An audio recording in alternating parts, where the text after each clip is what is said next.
Welcome, everybody. How you doing? David here, broadcasting to y'all live from Austin, Texas. Hope you're doing good wherever you're at. I'm good. I'm losing my voice a little bit, and I do not know why. So apologies if I sound a little hoarse, but really stoked to be here hanging out with y'all. I apologize. It's been a little while since we've done one of these Griscom streams, so want to make sure to do it today, regardless of losing my voice a little bit. Take some questions from the audience. So feel free to jump into the chat with any questions that you do have or any things you might want to hear me talk about. And I'm pretty open to hang out with y'all for a little bit. I got a couple stories we can jump into, but feel free to jump into the chat with any question. Any questions that y'all have. It is very helpful if you can @ Left Reckoning in the chat, just because when more people show up, it's a little harder for me to keep up to date with everything that's going on in there. But without further ado, and maybe to get us started, we do have a phenomenal question here from a fellow named Jules. How you doing, Jules? It's good to see you again. Jules says, where'd you get that hat? And that's a very good question, and I have an answer for you. You can get that hat along with the Left Reckoning Fence Cutters hoodie over at leftreckoning.com/store. And we are doing a special right now with free shipping. So if you put in the code RIGHTON, you will get access to free shipping on all of your orders there. So definitely jump on that. That's only going to be for another week or so that we'll be doing that free shipping special. So please do it. It does help us grow and continue to hopefully not just do the show, but actually expand what we're able to do here. But how about we get going a little bit? I see some questions in the chat. We have something from Common Sense Skeptic. How you doing? Who says predictions for 2024 election. I'm not going to sit here and tell you how I think it will play out, because I would be, I think I'm not really in the business of doing predictions right now. But I'll tell you what, I think that there is significant worry, and I think it's justified, that this election is going to be much closer than it should be. I think it's very likely at this point. I think it's clear as hell that it's going to be Donald Trump, and very likely to be Biden, both because of what's going on within the Democratic Party right now, and the fact that there just doesn't seem to be any kind of viable alternative for either of those folks. So it looks like we're going to have a replay 2020. But I think the conditions are going to be very different. I think having space between Trump's presidency and Biden's presidency is going to allow Trump to sort of get away from some of the bad feelings that people are having in 2020. I think that the ability of the Democrats, as long as they continue on their current strategy, to be able to push out, get a high turnout election, which is something that they very much need to overcome their deficit in the Electoral College. I think that that's going to be weaker, just given how Joe Biden has governed. I mean, we've seen a pretty serious disaster when it comes to delivering on a lot of the kind of middle-of-the-road social and economic policies that the Biden administration was supposed to be covering. I think the failure around student loan cancellation is certainly going to hurt him. With young people in this country, I think the very real fact that most American working people are feeling like they're in a worse off economic situation than they were a few years ago. And you can talk about whoever you want to blame for that, but that's just the reality for folks. And the Democratic Party is sort of relying on their kind of go-to strategy, which is look at the right, look at the right, look at the right. The right wing is so bad. I'm going to take this out now because I hate listening to my own voice. The fact that the Democratic Party is so kind of steadfast in their strategy of just sort of saying, look, the right's really bad, you have to support us because the right is really bad. I don't think that is going to come off as compelling as it might have in 2020, for example. I think that it creates an extremely dangerous situation, because I don't want somebody like Donald Trump to become president again. But the Democratic Party, because of their kind of structural position, right, their unwillingness to sort of take on big industry in this country, to take on the rich in this country, creates a perfect opportunity for somebody like Trump to be able to take advantage of lower enthusiasm from the Democratic Party base. So I'm not going to sit here and say which way I necessarily think it will go. But I will tell you that I think going into it from today in January 2024, the presidential election seems to be much closer than it should be with somebody like Donald Trump in particular.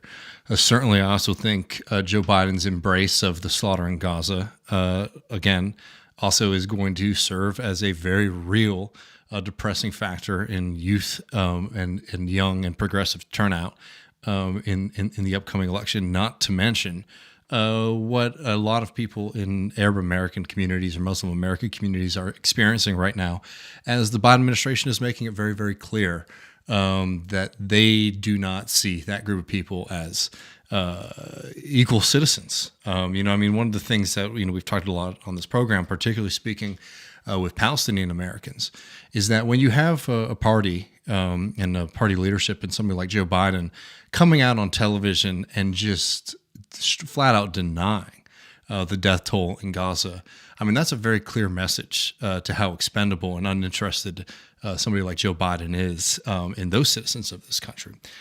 So these are a bunch of own goals, basically, from the Biden administration, the Democratic Party, that make this kind of thing much more competitive than it should be.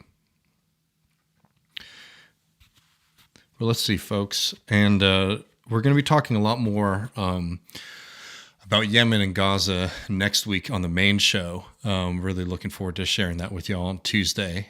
So we'll have more coming up about that next week.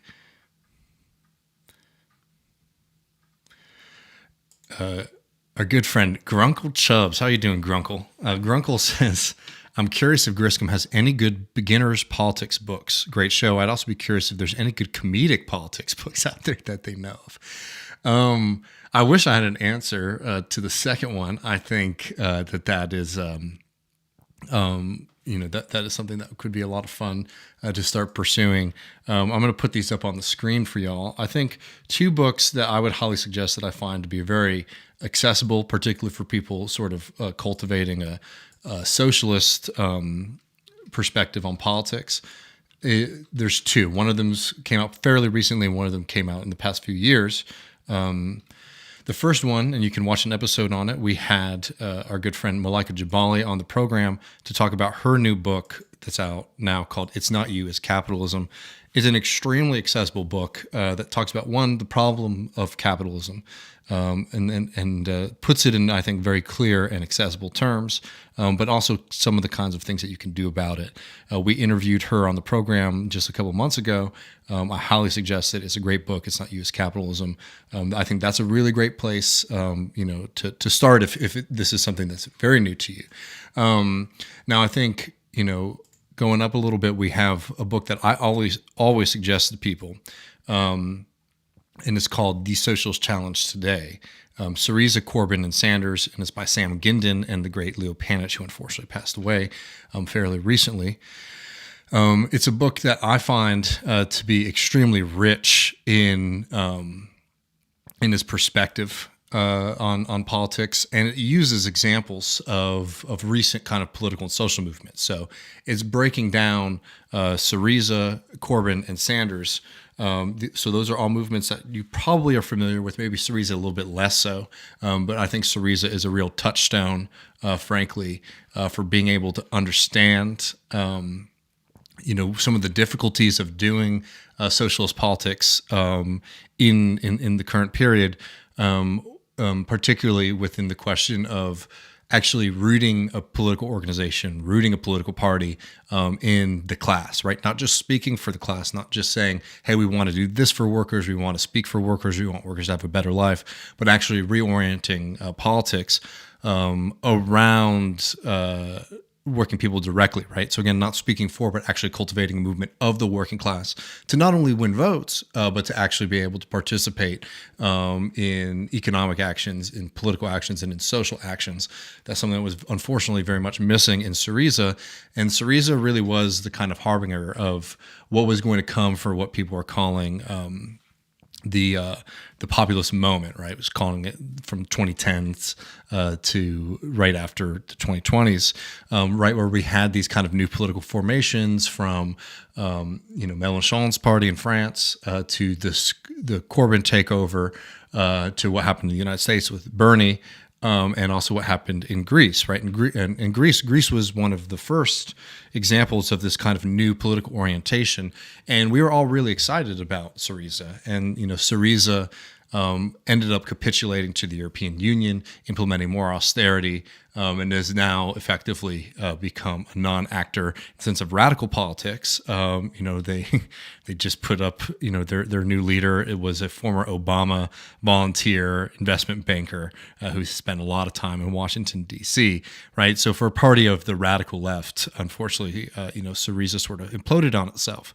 And looking at Panich and Giddens' book, you actually come away with a much stronger reason as to why some of these movements were unsuccessful, beyond the kind of jaded position that a lot of people argue, which is like, oh, well, they didn't have the right heart, they gave up, they were corrupted, whatever. There's things of that in certain cases are certainly true, but when you look at example after example, right, Podemos in Spain, Mélenchon in France, Syriza in Greece, Bernie Sanders in America, Corbyn in the United Kingdom, you have to come up with a stronger structural argument for why these left populist parties, if we were to call them that, ended up being unsuccessful, than just sort of like, some corrupt, sneaky, wicked people sort of took over. There were some fundamental problems with these political projects. So that's a great book. And just since we're on it,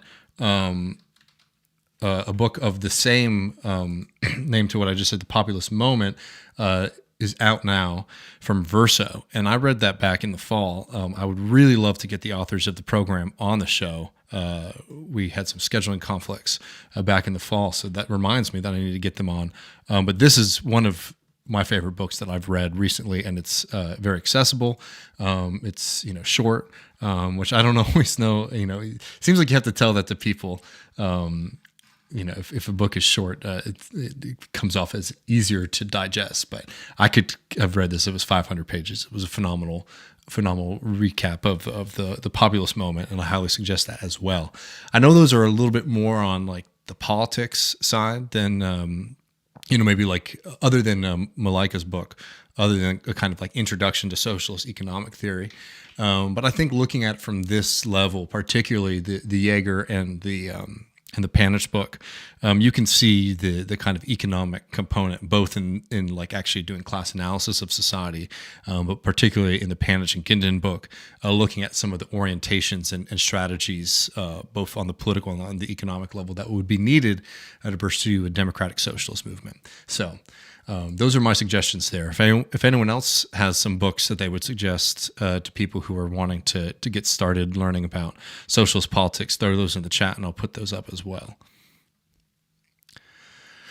Stuart McGill says, do you have any thoughts on the viability of cliodynamics? I have to admit, I do not know what that is, so I couldn't say, but it sounds interesting. You can send us more on it and we'd love to check it out.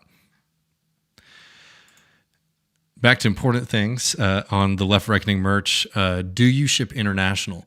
So we don't on the website, but if you do live in, if you aren't in the United States and you would like something, send us an email at leftreckoning at gmail.com with your address, what you would like, and I can send you a quote back and we can see if we can do it.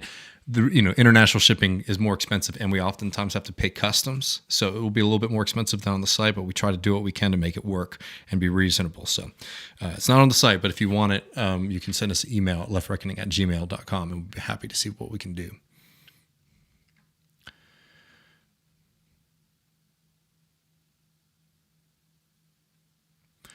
Our good friend Marcos Granger says, local elections are important, and I like everyone's eyes on Tennessee. Gloria Johnson is taking on Marsha Blackburn.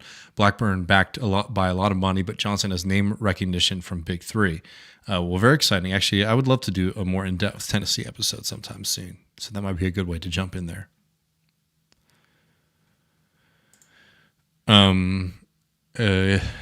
Good question from Byron Man, who says, how long do you think the Biden administration will let the Israeli government actively and loudly undermine U.S. policy? Indefinitely at this point. I don't, for the Biden administration, when it comes to sort of their support for Israel's slaughter campaign in Gaza, it doesn't seem like much reality is sort of pushing back on that, right? I mean, you had Joe Biden the other day being asked if he thought that if the bombing campaign from the United States in Yemen was working, and Biden said, if you mean it, will we continue? Yes. So, I think that sort of shows you where it's at. The new stage of the operation in Gaza is going to be incredibly brutal. It seems like, there were announcements today that the campaign is expected to last until 2025. And we're moving into a part of it, which is going to be a slow strangulation of the people who are living in Gaza. So denying, which they've already been doing, but these things compound and get worse, obviously, over time. Restricting the ability of people to be able to eat, have water, get access to medicine. There's an attempt right now to starve out and siege Gaza. And my fear, and one thing that we'll make sure that we don't do on this program, is that as the campaign sort of moves away from, full out bombing campaign. Not that that's necessarily slowing down dramatically. That people will sort of tune out of what's going on in Gaza, and we can't let that happen. I think the only thing that can push Joe Biden is people continuing in this country to make this into a big issue for them. And these kind of pushes that we've seen from progressives, I think, do matter in trying to challenge the Biden administration. It hasn't been enough, but that's the politically is the only hope that we have. But no, I don't think that the Biden administration is going to sort of come up against any moral wall because they've crossed that time and time again and seem to be unmoved by that. Oh. Well, that's a little embarrassing, but thank you, Looney Tunes, for letting me know. I'm going under my pseudonym, Matt Leck. I'll change that back to my proper name. It automatically loads up whoever logged in last, so that's why I have Matt.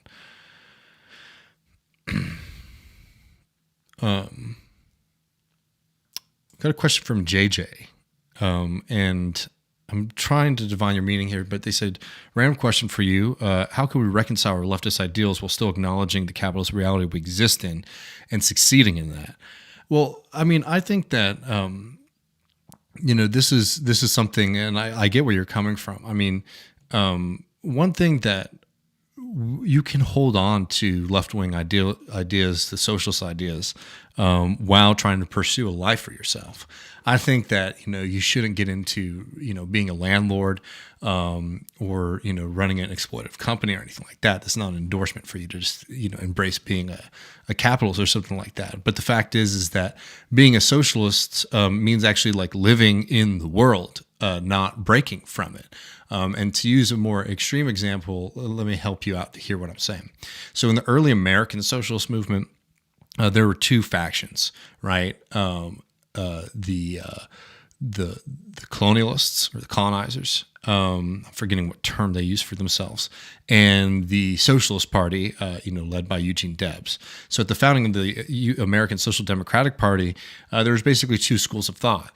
There's a lot of land out in the West, where capitalism and industry haven't fully embedded themselves. So maybe we go out there and we build small towns in Colorado, or out in Utah or in California, or in the South, in the Western South, and we can create a kind of socialist community, right, and produce our own food and build communes effectively. Versus another political movement, which was saying that what socialists need to do is they need to seize industry, right? They need to be pursuing mass industrial action, that the engines of capitalism, the engines of the state, the system that has been produced in America that was able to produce so much, but wasn't being distributed to the people who actually were doing the producing. That's what needs to be changed, and it would need to be changed by taking control of those things and using those things for social good. Well, that ended up creating a final split. And, it's a little glib, but about one part of those movements, right? The socialist communes, went out, and some of them were more successful than others, but all of them ended up falling apart. While the Socialist Party, which again, also in fairness, did not achieve its stated goal, played a major role in American politics and shaped the American left. So I bring that up to say is that there's always this kind of tension, and this comes from a lot of socialists treating socialism as a kind of spiritual or an aesthetic question versus a political one. what can you do as an individual? Well, you're limited as an individual as to what you can do politically. Where we gain strength is from participating in political organizations, forming unions, voting in blocks, doing political education, advocacy, all that kind of stuff. So that's where you be a socialist. And again, this doesn't mean that you should be pursuing jobs in like the weapons industry or buying up a bunch of, working class people's properties in working class neighborhoods to then rent them out at high levels. But you got to be able to survive and sustain yourself. And any kind of demand that a socialist basically needs to take a vow of poverty to be a socialist, I've always found to be a little bit ludicrous. So in terms of you pursuing your life, I can't tell you what to do, but I think that if the tension you're having is like, how can I provide for myself under the system? It's like, no, you have to live under the system. You're going to have to sell your labor. And you should try to find the best situation for you that you possibly can, as long as you aren't actively harming or hurting other people or greasing the wheels of American military imperialism, and trying to stay as far away from extraction and exploitation of your fellow workers.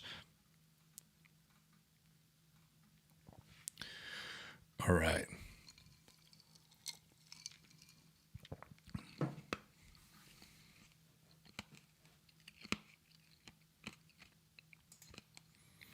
Joe Snuffy, thanks for your super chat, friend. Says, my dad wants to dry age his barbecue. What's your take? Well, I'll admit I don't really do too much dry aging, so I don't know. If he wants to do a steak on the grill or if he wants to do something hot and fast, I think that makes sense. I think if you were to do anything that you're smoking on a smoker for 8-10 hours, I think you're going to lose some of the nuance that you get from dry aging meat, right? If you're trying to get that funky flavor that comes from dry aging and you're smoking something for 16 hours, the smoke's going to overpower any of those kind of flavors. So I think it might be a little off. But if it's hot and fast grilled stuff, that's good.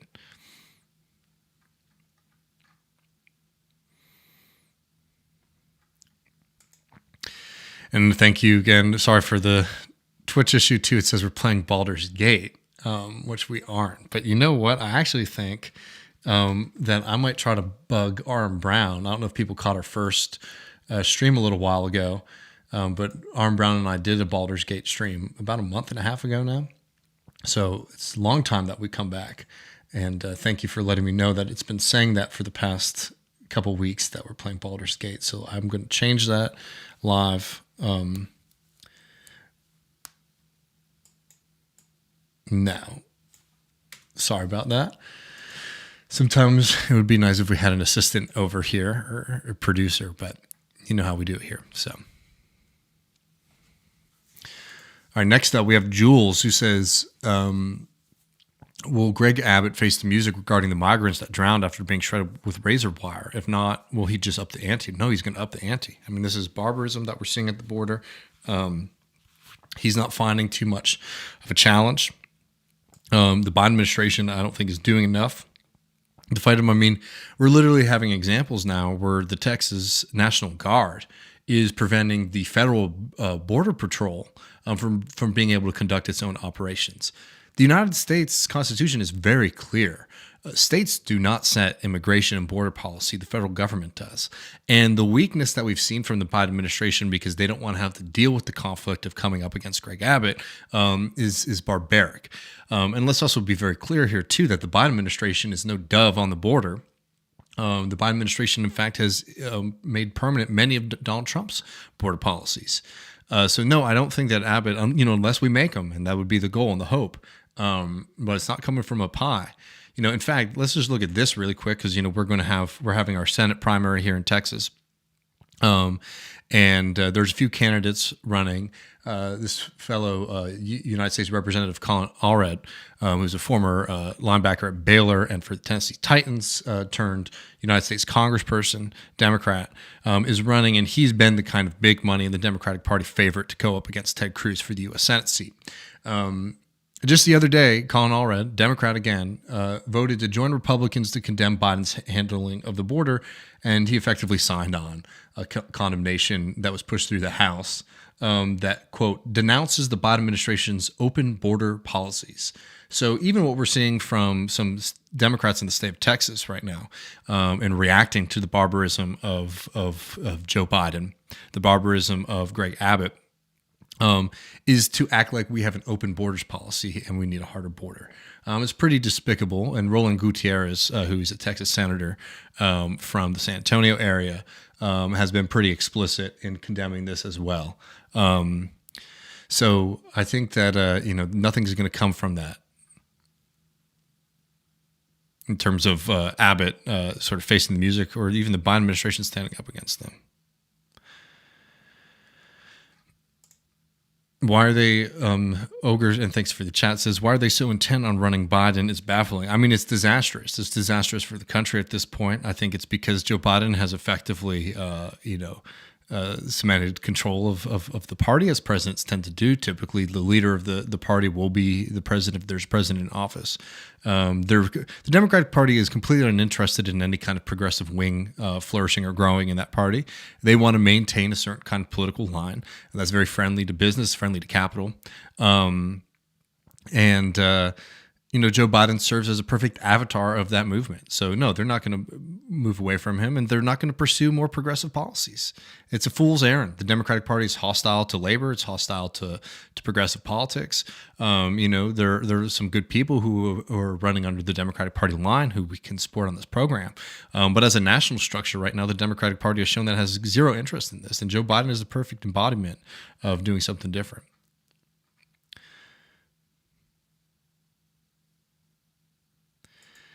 GRTEA forces. What are your feelings of Marianne Williamson's answer to your question on Palestine? So Matt and I, if people watched the interview on Tuesday, we did talk about in depth in the post game. So I will just say this: I wasn't particularly impressed on the Israel-Palestine thing, especially.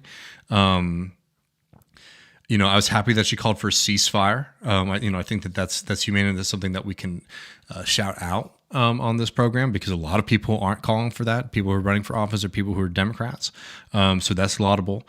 But I found the kind of argument that, not wanting to take a position on the ICJ, IJC, the case by South Africa, found that to be a little bit disappointing. Regardless of whether or not the United States is a signatory of that. I think that it is something that you can say yay or nay on, since the Biden administration has been very adamantly against it. I think continuing to push for a two-state solution, I think is wrong. So no, I wasn't too thrilled with that answer. And we didn't even get into some of the other comments that she's made in the past about denying apartheid in Israel. I don't know if she's moved on that. It was a few months ago when she was saying that. But we didn't get into it. We had a time limit, unfortunately, and I wish I was able to push back and get more into some of those things. But that was my feeling on it. Again, sorry, my voice is. I feel like I'm losing my voice a little bit.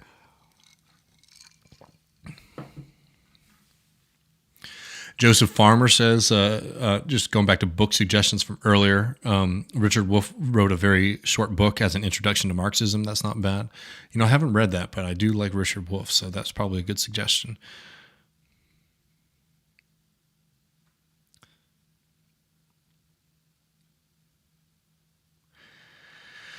Our good friend Daniel Burton says, I have a lot of, let's say, younger siblings getting into politics through Twitter. How do I explain to them what post-leftism is and how to overcome it? I think that's a good question. It's something like post-leftism is such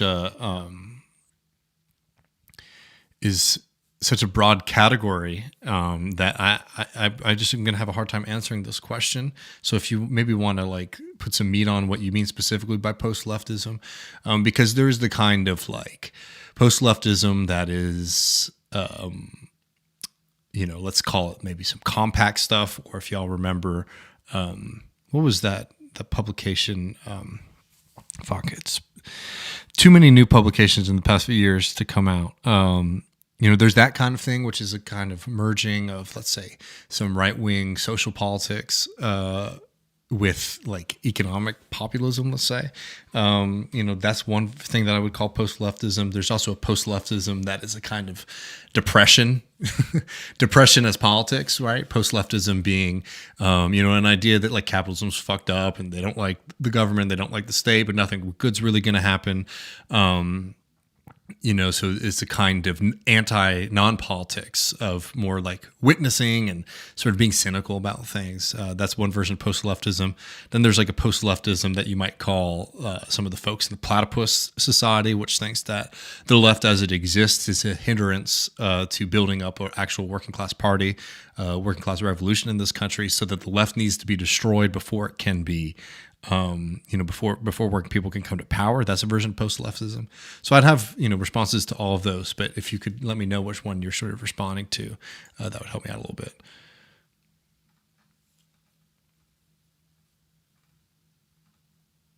And thank you all so much. And as people might have realized, if you're just joining us, these are more casual kind of Q&A stream, so feel free to jump into the chat and at Left Reckoning or at Griscom there, so I can read your question. I'm a little bit behind, but I'm happy to take some time and get through them because I know it's been a little while since we've done one of these.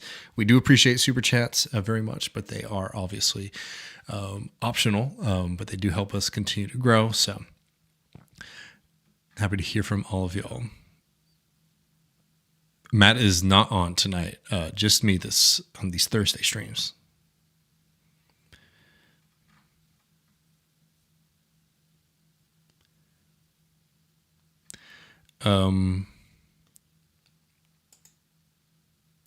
Drago says, hey, David, would you ever have Adam something on?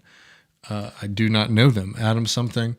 On the show, he makes videos about urbanism and transportation from a leftist perspective. The U.S. left doesn't focus on that as much. I'd be happy to check it out and see what's going on. For sure. I would quibble with saying that the U.S. left doesn't focus on urbanism and transportation. I mean, I think there's a lot of that going on, both good and bad. A lot of left socialists and leftists have sort of gotten really into, let's call it the YIMBY, alliance, which I know those things aren't very scientific terms, and there's a lot of different versions of things that we go into, but there's a lot of conversations like that. I mean, look at Twitter, people always tweet about trains. But if you mean maybe not as seriously as they should be, then I would probably agree. And yeah, I'd be happy to do more on that for sure.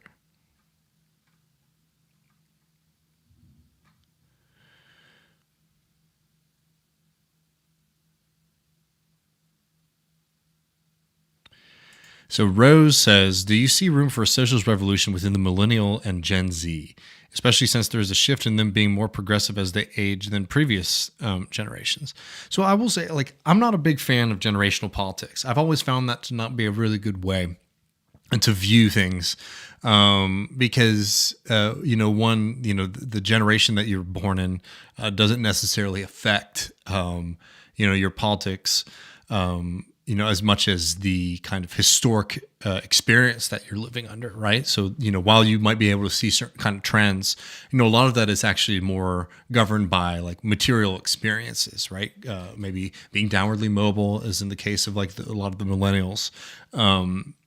Seeing the kind of end of, the golden age of capitalism with Gen Z. I think that those play a bigger role than, just generation per se. So, to answer your question, I think that what will affect whether or not you see like progressives moving from socialists is going to be, economic conditions and the viability of certain kind of political movements. I think that one thing that is kind of true about like youth in politics is that when you're young, you have a little bit, you have more political energy.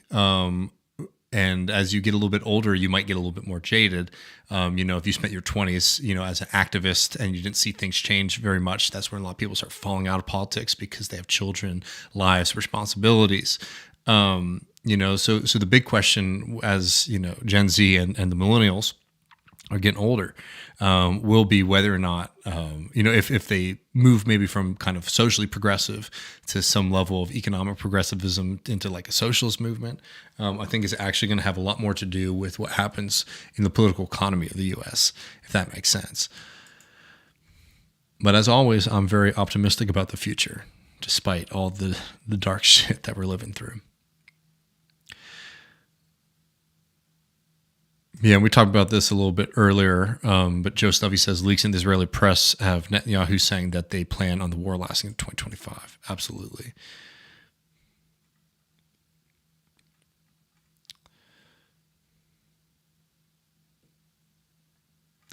I haven't mentioned this, and this is a good thing to note for people in Austin, Texas. There is going to be an all-out for Palestine and Yemen protest at the Capitol in Austin, Texas this Sunday at 2 p.m. Thanks for the announcement there, friend.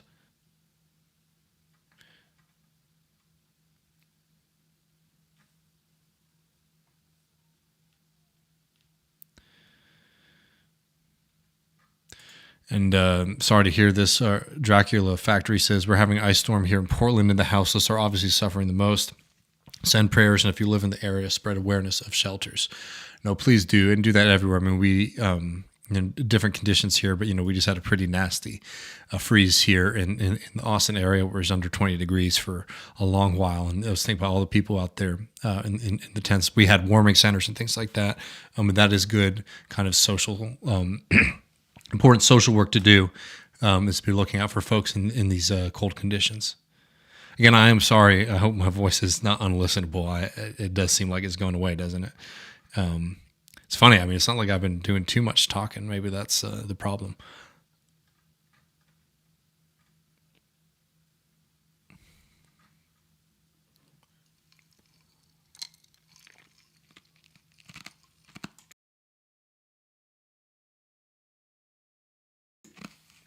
All right, let's see.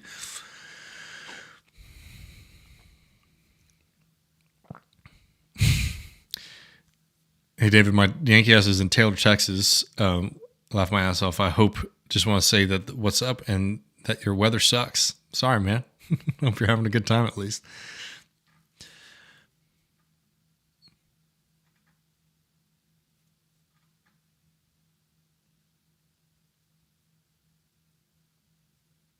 All right, let's see what's going on.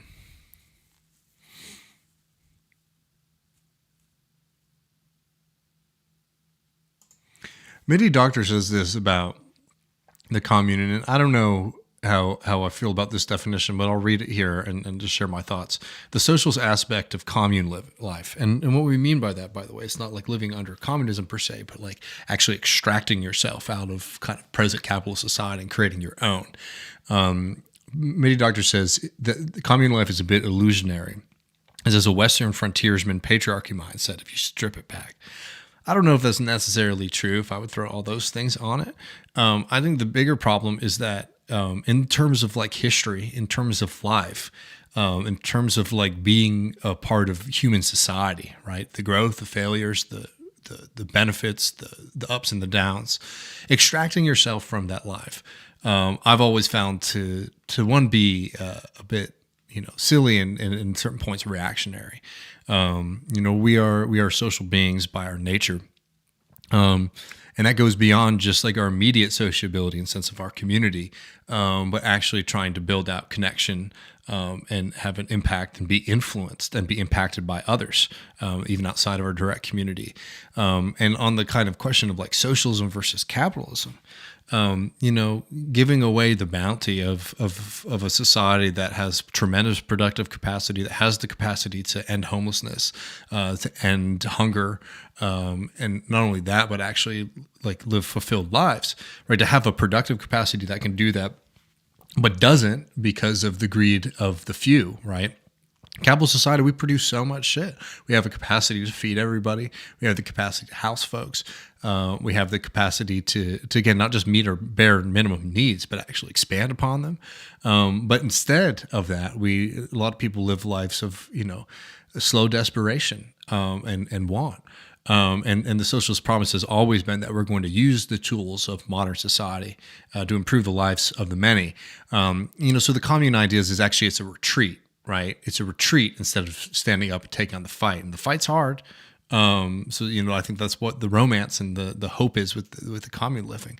But effectively, you're giving away, the bounty of not just yourself, but human society at large to the ruling class that exists today instead of fighting for it. And that's something that I just always have found to be a little bit cowardly, frankly. And this shit, by the way, and people are hearing this and they're thinking like 60s and 70s. As I was saying earlier, this was 1800s when people were trying to do this in America. This is something that Karl Marx wrote against because there was movements to sort of go settle the country, and like in fairness, like, look, there are some really great socialist communes. I mean, here in Texas, we had a lot of German radicals come out here and built really incredible communities. Communities that, by the way, were abolitionists and like stood up against the Confederacy. So I don't want to knock everybody who's pursued that kind of lifestyle, but as a strategy for movement, I don't think that it's the way forward, especially now. I think more than anything.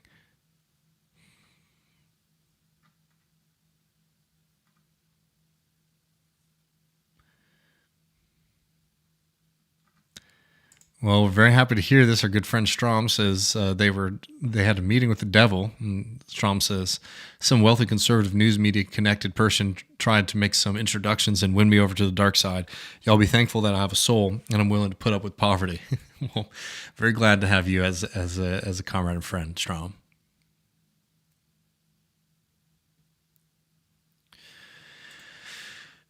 Midi Doctor says, is there any spoken in the street outrage at all in Texas over the border brutality? I mean, there absolutely is. There's a lot of it. I mean, I think one of the big problems with Texas politics right now, though, is that nobody feels like there's a vehicle for it, right? So people go and they might participate in action. They might cover things. They speak out against it. Both like in the sense of a street protest or anything like that. But it's hard. When basically you have the Biden administration, which is continuing these brutal policies at the border, and then you have the Abbott administration, which is basically trying to compound and make them even more cruel. And then you have a Democratic Party where in the state of Texas, where even a lot of them start saying shit like Con Allred, saying that Biden needs to stop his open borders policy, a complete insane formation. There's a lot of political depression, is what I would call it, and it's something that we have to find a way to push people out of.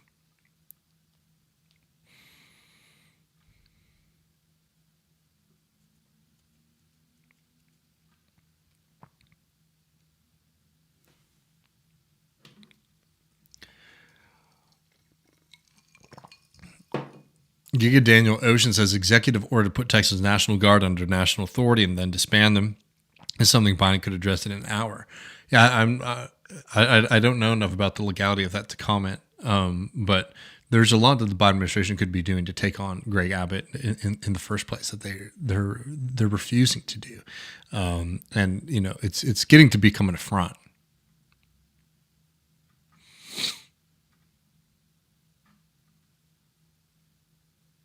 All right, let's see. So making my way down.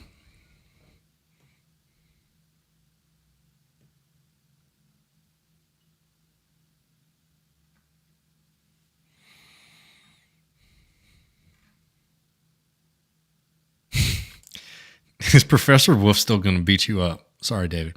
That stuff was so funny when Michael Brooks used to basically make a joke that Professor Wolf was out there looking to get me, and it was a little awkward for me when Professor Wolf would come in the studio because I don't know. I think he got that the joke, it was a joke, but I don't know if he thought that there actually was some kind of personal beef that maybe he wasn't privy to.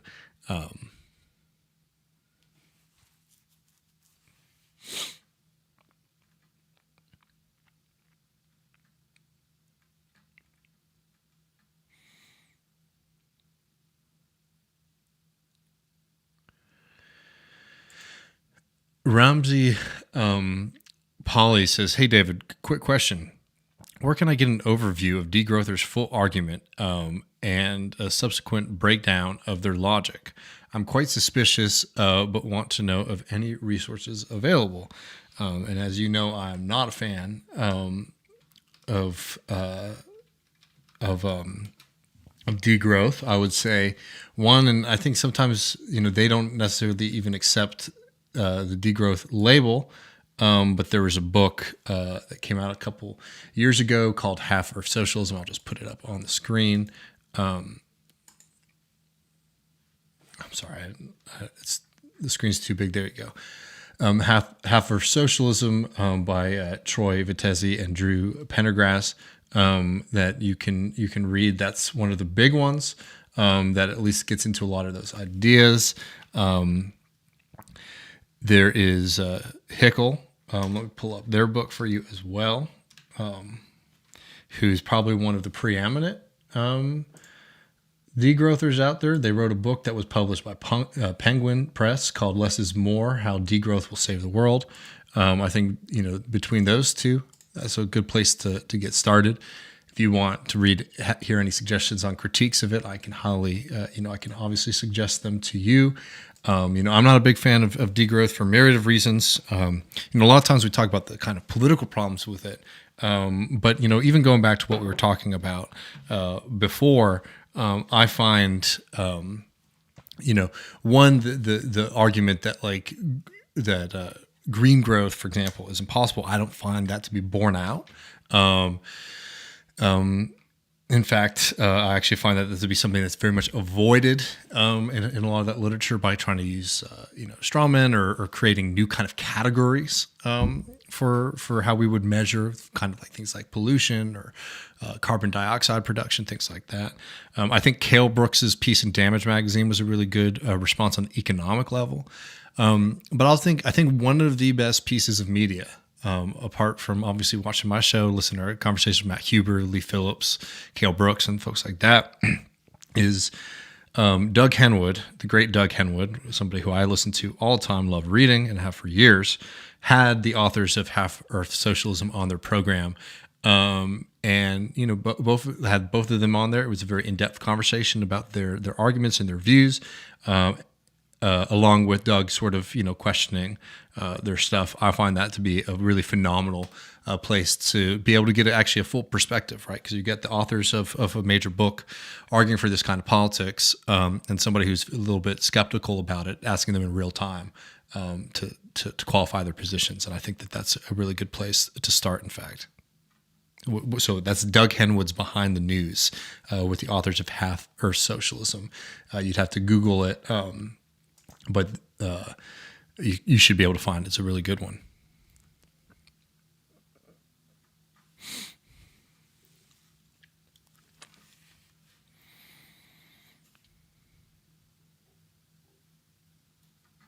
Trevor, and I don't think this is, atypical. Trevor says, having kids made me way more radical because I want to leave them a better world and I didn't see our current slate of politicians up to the task.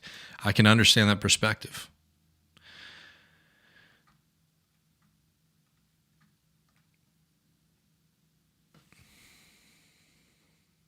I'd love to see this.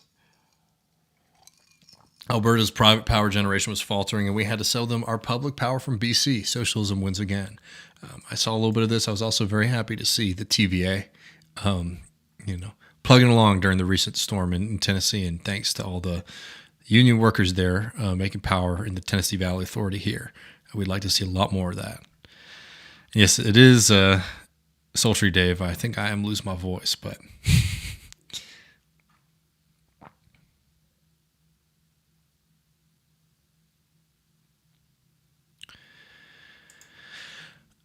So Lenny from the blog says, Dave, there's a lot of anti-war rhetoric coming from the right-wing sources at the moment, Ukraine and Israel.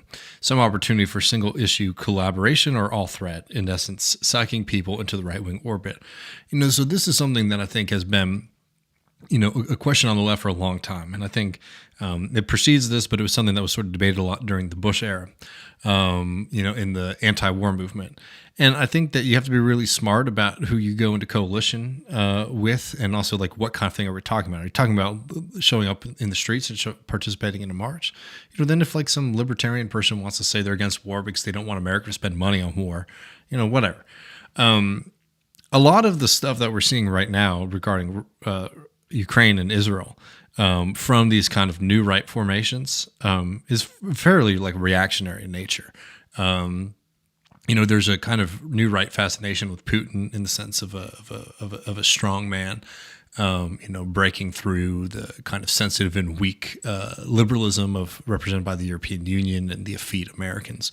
All right, that's reactionary, right? And in Israel, I mean, there's just a lot of it that has just been straight up anti-Semitic coming from the right. So no, I think you have to be really careful and smart about this kind of thing, because it matters oftentimes not just only what you think, but why and how you think it. And seeing somebody who's an anti-Semite, for example, who wants to see the end of Israel because they want to harm Jewish people, that's not a comrade or a friend by any stretch of the imagination, and you should have no interest in working with them at all. And obviously that's an extreme example, right? I think that's a very clear example. But there's a whole spectrum of that kind of stuff. Because if you start engaging in popular work on these kind of things and encouraging people to socialize, communicate, and work with, the far right on these kind of things, you can start walking down a very, very dark path. So no, I mean, I think that's something that has sort of been borne out, particularly over the past few years. You look at the people who have been the most adamant about that kind of cross spectrum alliance, people like Jimmy Dore. Jimmy Dore this morning posted a video of the Pope, honoring Holocaust victims with the caption, "Who are these people and why is the Pope bowing down to them?"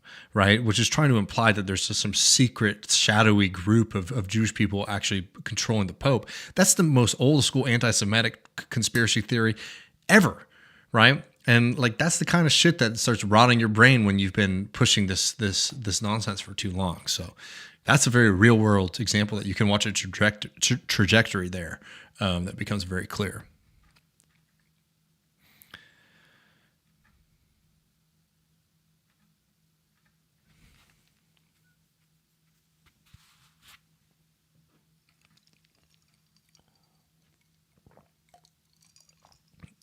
All right.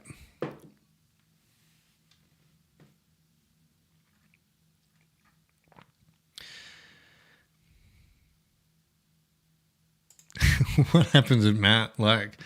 Our good friend from Australia says, just want to ask the recognition and joining me praying for Matthew. He needs the Lord right now more than ever. I think Matt's fine. I know Matt's fine right now. I think he's having a good evening.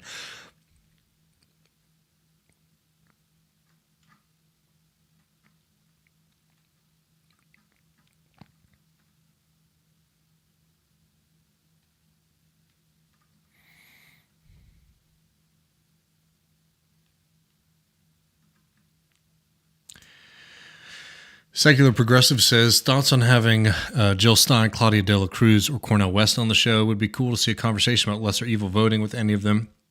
Yeah, I think, that's a potential, especially since we had Marianne on. I think out of all of them, I'd probably be most interested in Claudia De La Cruz or Cornel West. But I've seen they've been appearing on things. So, yeah, we'd be happy to reach out. If anyone knows any contact for them, we would be happy to talk for sure. And thank you for the super chat. I'm just going to admit this, and I think it's maybe less. I generally find candidate interviews a little bit boring, but I think that that cohort might be a little bit more interesting for sure. So.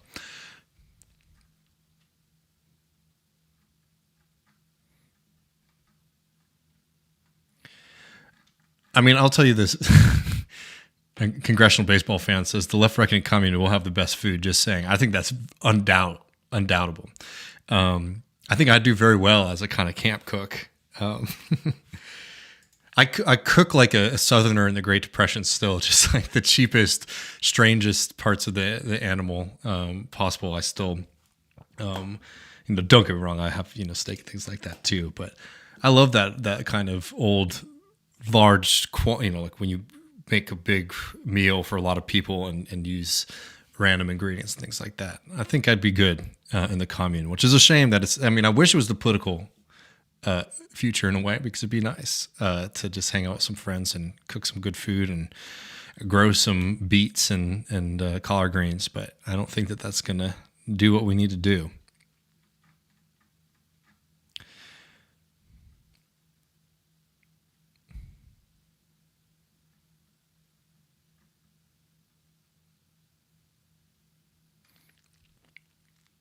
Oh, and of course, sorry, just on the degrowth conversation, shout out to Damage Magazine. Damage Magazine, they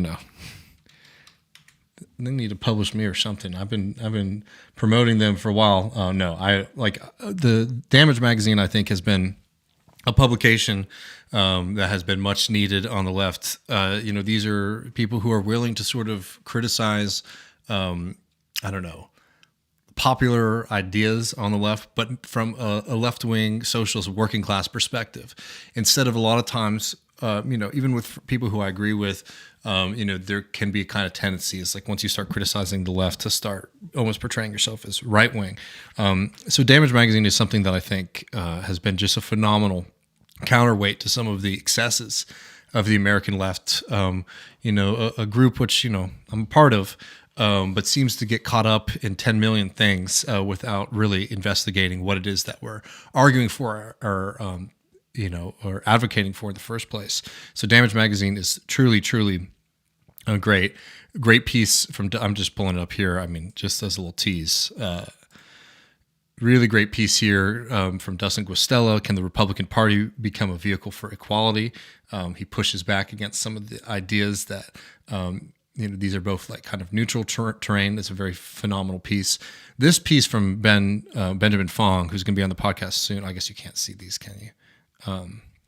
Anyway, so I'm just reading the titles to you. This piece from Benjamin Fong called Toward a Socialist Minimalism, I found to be a tremendous piece, and I can't suggest it enough. There's a lot of really great stuff in Damage Magazine, so you should definitely be reading it if you aren't already.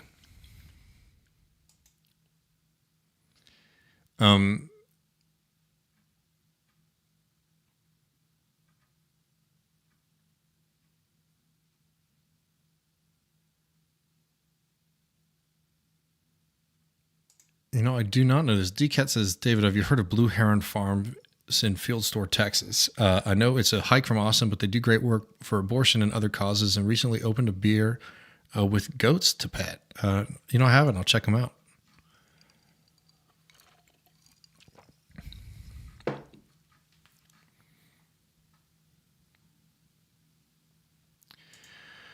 RBC says, David, how do you think we should address ecological tipping points? We passed 1.5 Celsius this year. I think that what we have to do, it's a complicated but simple question, is we have to radically shift the way that we produce electricity. I think that's one of the first and foremost goals, right? I think electricity, and then it's sort of downstream from that is transportation. Cars play an outsized role in this. I'm not denying that at all. But, if we electrify all of, the vehicle fleet in America, right, which would be a high task in the first place, we're still needing to produce electricity somehow. And relying on dirty fossil fuels to do that is devastating for the future of this planet. So on the transportation side, we have to build out public transport, using electric vehicles as much as possible. That's all fine and dandy. But we have to deal with the grid.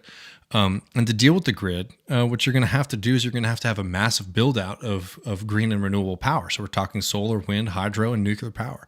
That's going to require massive amounts of state investment, state spending.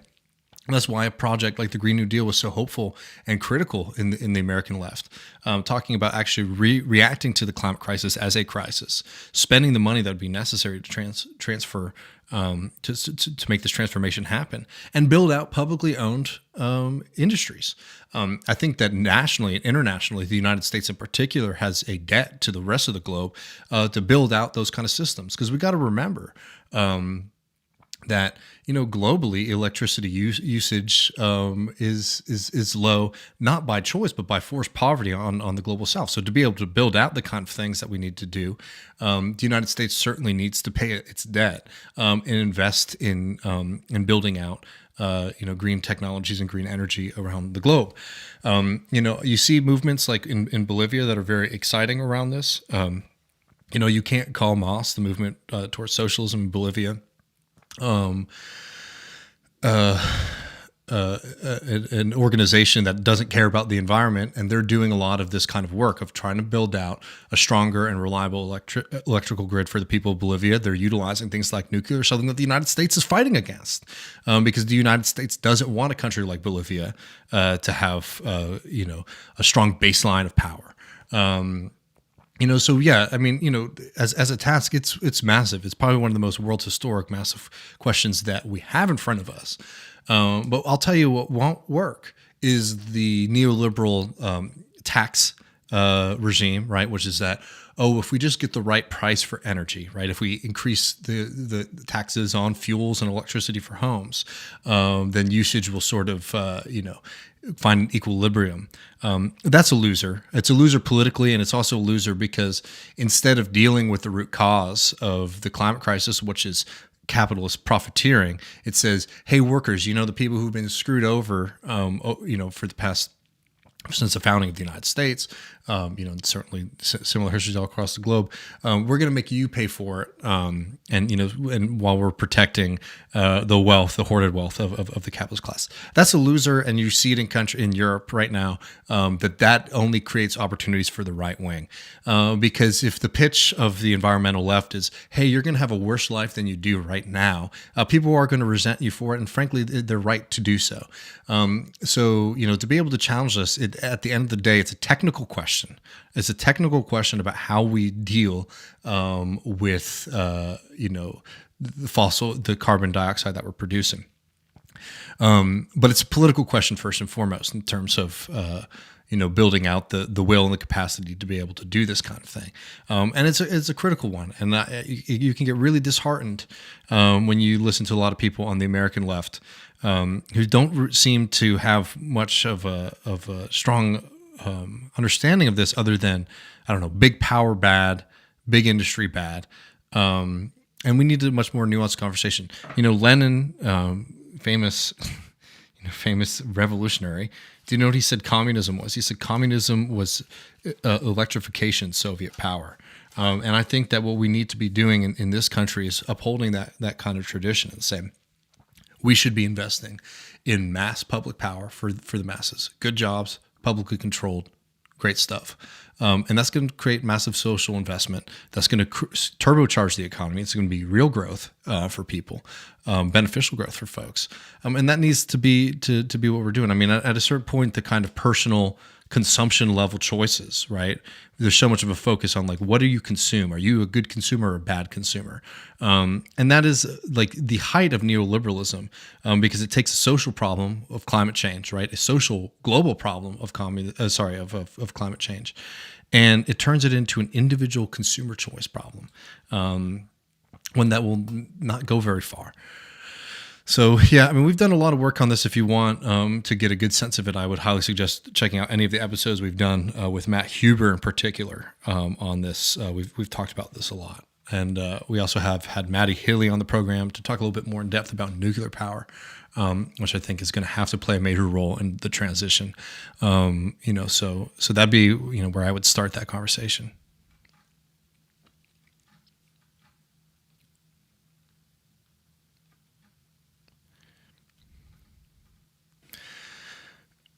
Okay, folks, at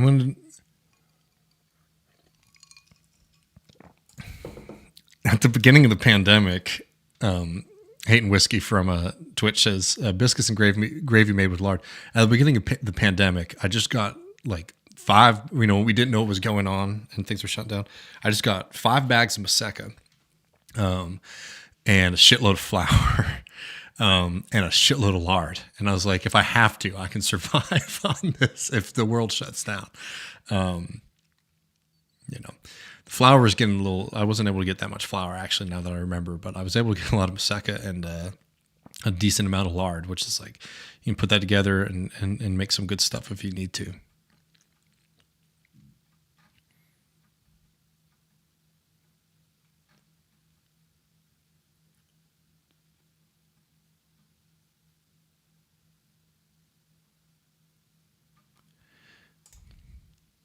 Thanks for the super chat, and I totally agree with this. Strom says the 250th anniversary of the revolution of 1775 to 1783 is just in front of us. We should write a pamphlet for the general public, and get out in front of the incoming MAGA and Hornite woke Tory garbage. I agree completely. I think that being able to speak and have roots in some of the potentials, failures, and the world historic meaning of the American Revolution is something that the American left in particular should certainly be able to do. And I would love to see what goes on with that project. Very important question from Old Man That's Another Child Who's Grown Old. Thank you, friend. It says, David, where can I get that hat? And that's a phenomenal question. You can get that hat over at leftreckoning.com/store. And we are doing free shipping right now. If you use the code RIDEON, RIDEON, you can get free shipping on the hat. You can get free shipping on a Great Plains t-shirt, on our Fence Cutters hoodie, or sweatshirt, I should say, as well as our Big Tex tank top. And all of that really does help Matt and I continue to grow and expand the program. So definitely get on that. And thank you for the question. And this is a good, going back to the question about ecology earlier, not just how we produce electricity, but how and when we produce goods. I think that, looking at production is certainly, a part of that as well. And I think that the biggest thing is doing that in a way that is bottom up instead of top down. There's a lot of conversations of doing kind of environmental policy from the top. And I think that I would much prefer a situation where working people are able to make rational decisions about how we are producing and what we are producing, versus kind of top-down bans or things like that.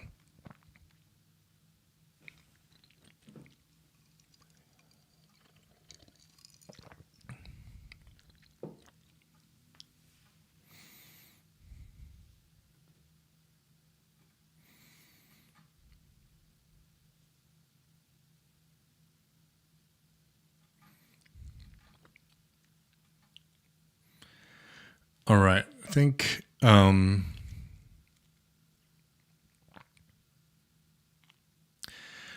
only be able to take a couple more here, but good friend Joshua Bauman says, have you heard about carbon cowboys and the new grazing method that is helping reinvigorate pasture ecology? I'm not sure exactly about carbon cowboys, but I know the folks who did Epic Beef Jerky here in Austin, they're doing like a bison restoration project. And what they're doing is they're actually moving large herds of bison across a large piece of property that they have, where the bison are eating the grass, shitting out the grass, and then they move on to fresh grass, which has been very restorative.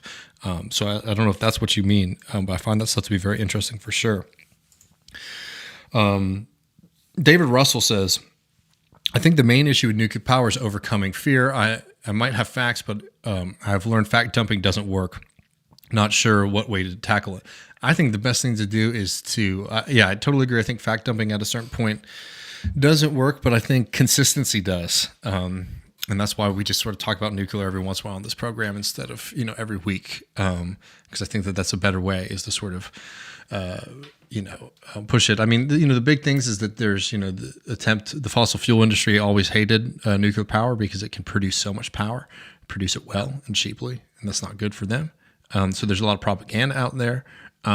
There's also the additional problem. It's not even the thing about the American nuclear industry in particular is the American nuclear industry has an incredible safety record. I mean, the precautions, they're almost overkill, right? And I'm fine with it being overkill, right? I'm not arguing against that. But because the American nuclear industry has been so responsible, it sort of creates, it validates some of the fears and misinformation that people have. So instead of seeing it's like, wow, this is great that we have people who are stewarding the system in a safe way. It's sort of like, oh yeah, all of the kind of random and maybe oftentimes like unscientific fears I have are justified. And I think that one thing that's going to be very important is to actually have people who are advocating for clean energy, being a little bit bolder in it, right?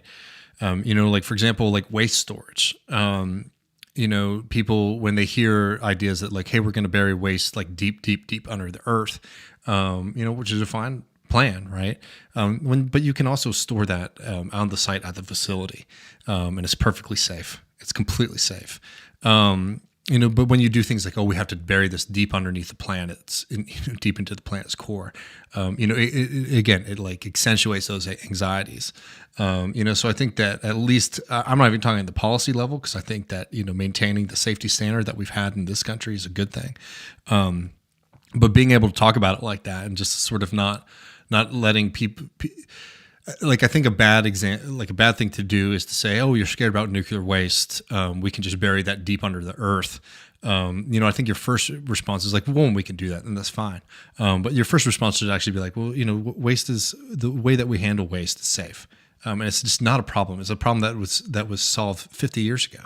And this continued fear mongering around waste in particular, I think people just need to get a little bit bolder in speaking the truth and the facts around it. There's a art museum. I'm forgetting what country it is, if it's in Belgium or the Netherlands.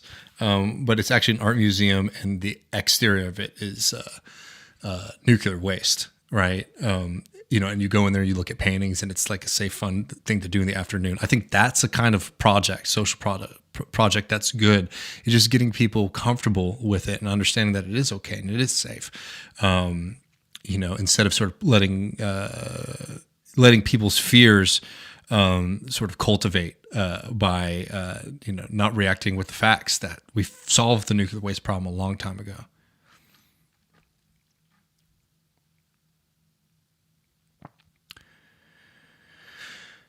And yeah, no, we didn't even get to this. But Jules says, I was reading this afternoon. Official report: delayed attempts from the Uvalde police were directly responsible for not stopping the massacre. AG Merrick Garland, that said MG is still spineless, and I totally agree.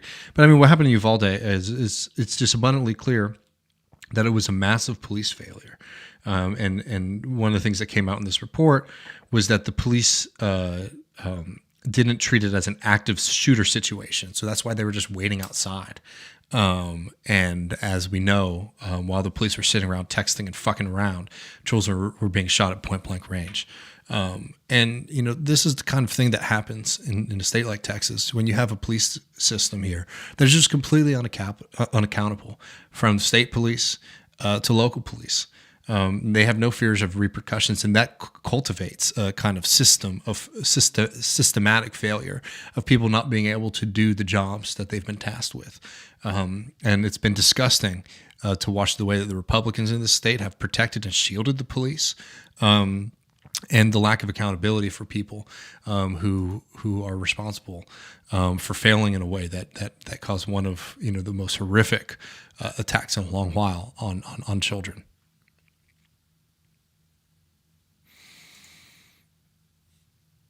Yeah, I mean, I think there's like a North Korean thing. It's like a chicken in every pot. This can be the Little Left Reckoning motto is, I've always got your 4 basic food groups in my home: beans, bacon, whiskey, and lard. Yeah, I think you can survive for a long time on that if you need to.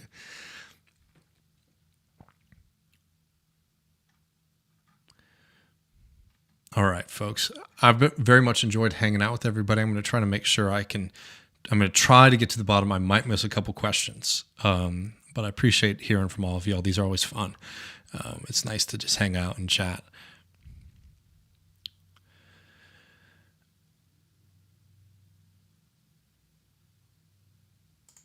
I would like to do something maybe longer on this. I'm going to have to give you a quick answer just because we're running short on time. But Scotty says, what is your opinion on Marxism, Leninism, and actually existing socialist countries like Cuba, China, Vietnam, Laos, etc.?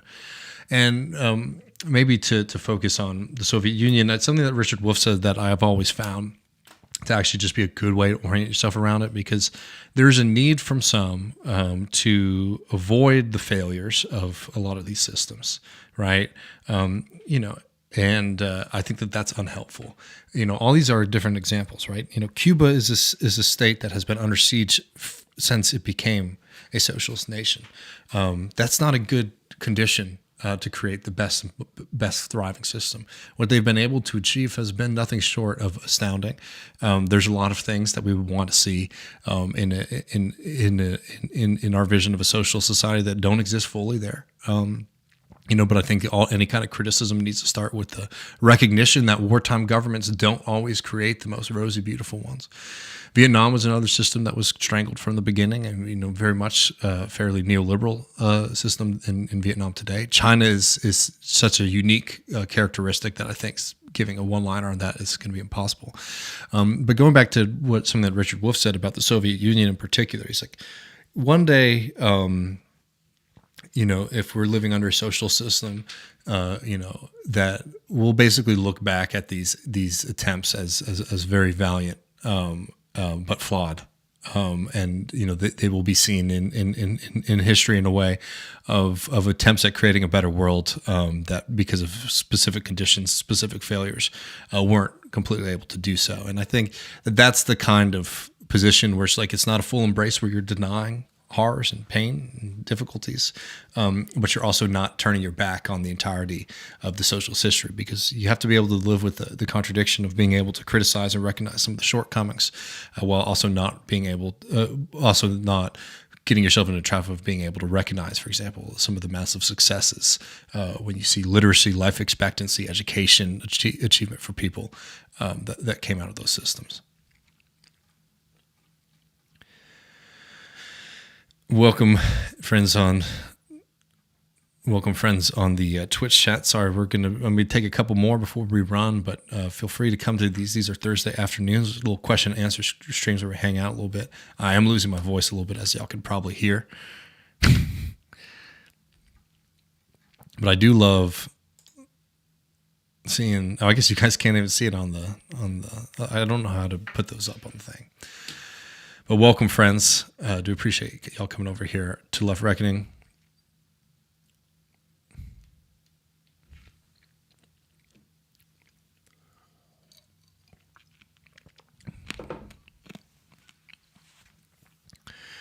All right.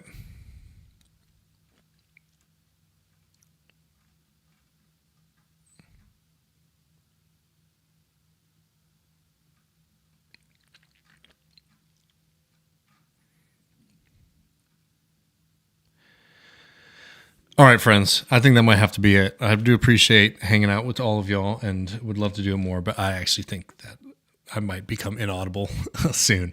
So thanks so much for hanging out. Appreciate all of y'all. As always, we appreciate y'all hanging out with us in general. Please consider supporting us at patreon.com/leftreckoning. And that's not just us, putting the cap out. You get a lot for it. You get the post game, which comes up immediately after the Tuesday main show. We take calls and questions from the audience during that. We also have our Sunday shows, which come out Sunday afternoons. The next one will be up with Matt and I this weekend. Next week, we're going to be talking about Yemen and Gaza. Really, really excited to share that conversation with y'all.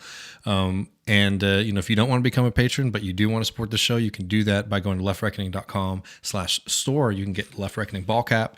You can get our really, really nice sweatshirt. I've been wearing it a lot. Our fence cutter sweatshirt. And we got a code right now. Free shipping with the code RIDEON, RIDEON. You get free shipping on all those items. It really does help us continue to do the show.